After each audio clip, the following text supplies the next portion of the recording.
തിരുവനന്തപുരം ബാലരാമപുരത്ത് കൊല്ലപ്പെട്ട 2 വയസ്സുകാരിയുടെ അമ്മ ശ്രീധുവിനെതിരെ തട്ടിപ്പിന് കേസെടുക്കും. ദേവസ്വം ബോർഡിൽ ജോലി വാഗ്ദാനം ചെയ്ത് പണം തട്ടിയെന്ന പരാതിയിലാണ് കേസെടുക്കുന്നത്. ശ്രീധുവിന്റെ അറസ്റ്റ് ഉടൻ രേഖപ്പെടുത്തുമെന്നാണ് വിവരം. തട്ടിപ്പിന്റെ പേരിൽ ശ്രീധുവിനെതിരെ നിരവധി പരാതികൾ പോലീസിന് ലഭിച്ചിരുന്നു. ഇതിൽ 2 പരാതികളിൽ എഫ്ഐആർ രജിസ്റ്റർ ചെയ്തു. ദേവസ്വം ബോർഡിൽ ഉന്നത ഉദ്യോഗസ്ഥയെന്ന് പറഞ്ഞായിരുന്നു ശ്രീധു സ്വയം പരിചയപ്പെടുത്തിയിരുന്നത്.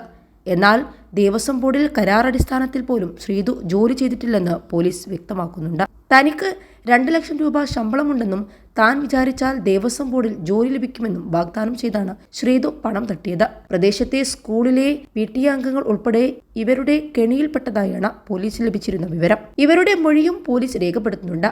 ഈ പണമെല്ലാം വീട് വെച്ച് നൽകുന്നതിനായി ജോൽച്ചിൻ ദേവിദാസിന് നൽകിയതായാണ് ശ്രീധു പോലീസിന് മൊഴി നൽകിയിരിക്കുന്നത്. ദേവിദാസിന്റെയും ശ്രീധുവിന്റെയും ബാങ്ക് വിവരങ്ങളും ഫോൺ വിവരങ്ങളും പോലീസ് പരിശോധിക്കുന്നുണ്ട്. ഫോൺ ശാസ്ത്രീയ പരിശോധനയ്ക്ക് വിധേയമാക്കും.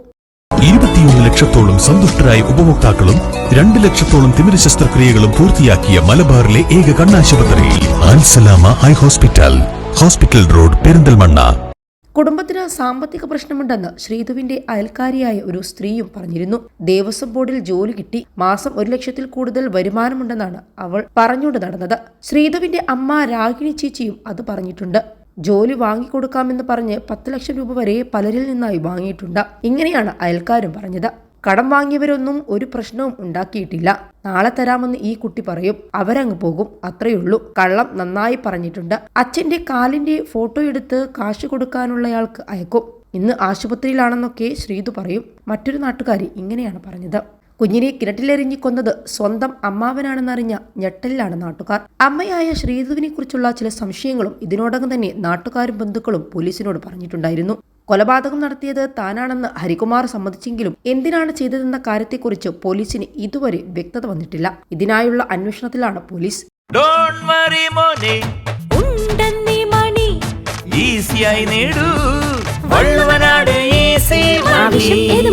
പണം ഞങ്ങൾ തരും. ഇതിനിടയിലാണ് ശ്രീധുവിന്റെ മൊഴിയിൽ ശംഖുമുഖം സ്വദേശിയും ജ്യോതിഷിയെന്ന് സ്വയം വിശേഷിപ്പിക്കുന്ന ദേവിദാസിനെ കസ്റ്റഡിയിലെടുത്ത് ചോദ്യം ചെയ്തെങ്കിലും അന്വേഷണ സംഘത്തിന് പ്രത്യേകിച്ചൊരു സൂചനയും ലഭിച്ചിരുന്നില്ല.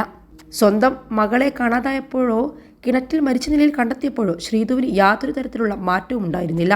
എന്നാൽ ദേവേന്ദുവിന്റെ മരണം തളർത്തിയിരിക്കുന്നത് സഹോദരിയായ പൂർണേന്ദുവിനെയാണ്. ദേവേന്ദുവിന്റെ ചേച്ചിയാണ് പൂർണേന്ദു. കുഞ്ഞനുജത്തി മരിച്ചതിനു ശേഷം പൂർണേന്ദു ഉറങ്ങിയിട്ടില്ല.